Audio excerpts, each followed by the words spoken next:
किसी समय की बात है, एक छोटे से गांव में आरव और सिया नाम के दो युवक युवती रहते थे। दोनों का जन्म एक ही गांव में हुआ था और बचपन से ही उनके बीच गहरी दोस्ती थी।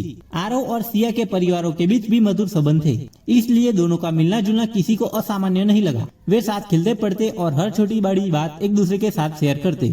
जैसे जैसे वे बड़े होते गए, उनकी यह दोस्ती धीरे धीरे गहरे प्रेम में बदल गई, लेकिन उन्होंने कभी भी इसका इजहार नहीं किया। आरव एक सीधा साधा और मेहनती लड़का था जो अपने परिवार के साथ खेती करता था। सिया एक खूबसूरत और समझदार लड़की थी जो अपने माता पिता का ख्याल रखने वाली थी।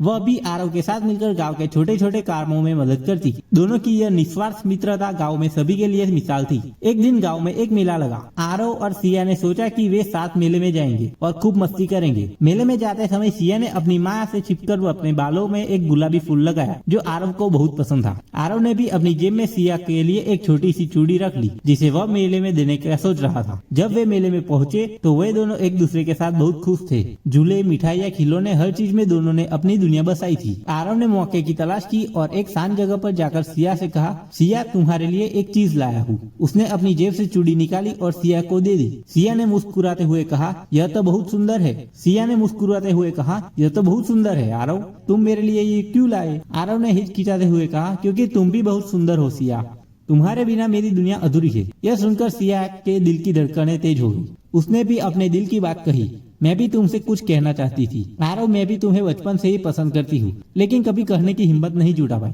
दोनों ने पहली बार एक दूसरे को अपने प्रेम का इजहार किया। उनकी आंखों में खुशी के आंसू झलक आए। उनको लगा कि जैसे यह पल उनके जीवन का सबसे खास पल हो। अब दोनों ने ठान लिया वे अपने परिवारों को अपने प्रेम के बारे में बताएंगे। लेकिन कहानी में एक मोड़ तब आया जब सिया के घर वालों ने उसकी शादी का प्रस्ताव दूसरे गाँव के एक अमीर परिवार के लड़के के साथ कर दिया। सिया के माता पिता को लगा कि यह शादी उनकी बेटी के लिए बहुत अच्छा अवसर है। जब सिया ने यह बात सुनी तो वह टूट गई। उसने तुरंत आरव से मिलकर सारी बात बताई। आरव भी बहुत परेशान हो गया, लेकिन उसने सिया से कहा, हमारे प्रेम में सच्चाई है, अगर हम ईमानदार रहेंगे तो सब ठीक होगा। सिया ने अपने माता पिता से बात करने की कोशिश की, लेकिन वे अपनी जीत पर अड़े रहे। आरव ने हिम्मत जुटाई और सिया के माता पिता से मिलने का निर्णय लिया। आरव ने उनसे विनम्रता पूर्वक कहा, मैं सिया से सच्चा प्रेम करता हूँ और उसे खुश रखूंगा।